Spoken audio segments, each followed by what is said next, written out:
আসসালামু আলাইকুম ওয়া রাহমাতুল্লাহি ওয়া বারাকাতুহু।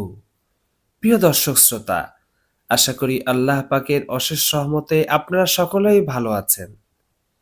ইস্তেগফার অর্থ ক্ষমা প্রার্থনা করা।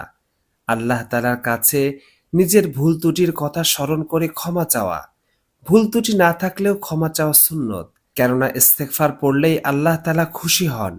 ক্ষমা চাওয়ার সবচেয়ে ছোট বাক্য হলো আস্তাগফিরুল্লাহ, যার অর্থ আমি আল্লাহর কাছে ক্ষমা চাই। আল্লাহ মহান, দয়াশীল, অনুগ্রহশীল, করুণাময়। তার দয়ার কোনো সীমা নেই।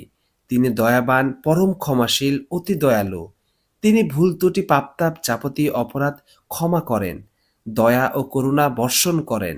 বান্দা যখন আল্লাহর দ্বারস্থ হয়, তখন তিনি ক্ষমা ও দয়ার কুদরতি হাত প্রসারিত করেন।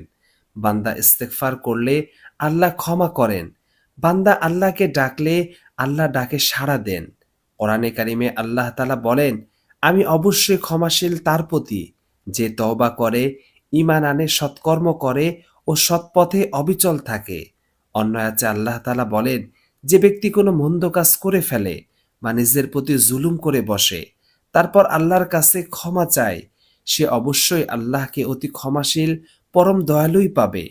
রাসূলুল্লাহ সাল্লাল্লাহু আলাইহি সাল্লাম বলেন, যদি কেউ সকাল সন্ধ্যায় বিশ্বাসের সঙ্গে সাইয়্যিদুল ইস্তিগফার পাঠ করে, সে যদি ওই দিন রাত্রে বা দিবসে ইন্তেকাল করে, তাহলে সে জান্নাতি হবে।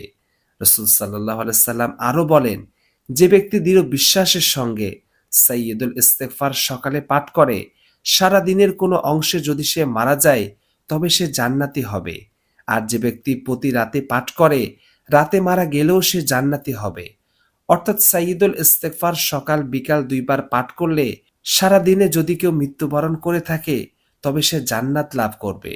ইস্তেগফারটি হলো, আল্লাহুম্মা আনতা রব্বি লা ইলাহা ইল্লা আনতা খলাকতানি ওয়া আনা আবদুকা ওয়া আনা আলা আহদিকা ওয়া ওয়া'দিকা মাসতাতা'তু আউযু বিকা মিন শাররি মা সানা'তু আবু লাকা বিনি'মাতিকা আলাইয়া ওয়া আবু লাকা বিযামবি ফাগফিরলি ফাইন্নাহু লা ইয়াগফিরুয যুনুবা ইল্লা আনতা। অর্থ, হে আল্লাহ, আপনি আমার প্রভু, আপনি ছাড়া কোনো ইলাহ বা মাবুদ নেই। আপনি আমাকে সৃষ্টি করেছেন এবং আমি আপনারই গোলাম। আর আমি আছি আপনার প্রতিশ্রুতি ও অঙ্গীকারের উপর আমার সাধ্যমতো। আমি আপনার কাছে পানা ও আশ্রয় চাই আমার অনাসৃষ্টির অকল্যাণ এবং অপকার ও ক্ষতি হতে। আর আমি স্বীকার করছি আমার প্রতি আপনার সব নিয়ামত। আরও স্বীকার করছি আপনার সমীপে আমার সকল অপরাধ। সুতরাং আমাকে ক্ষমা করে দিন।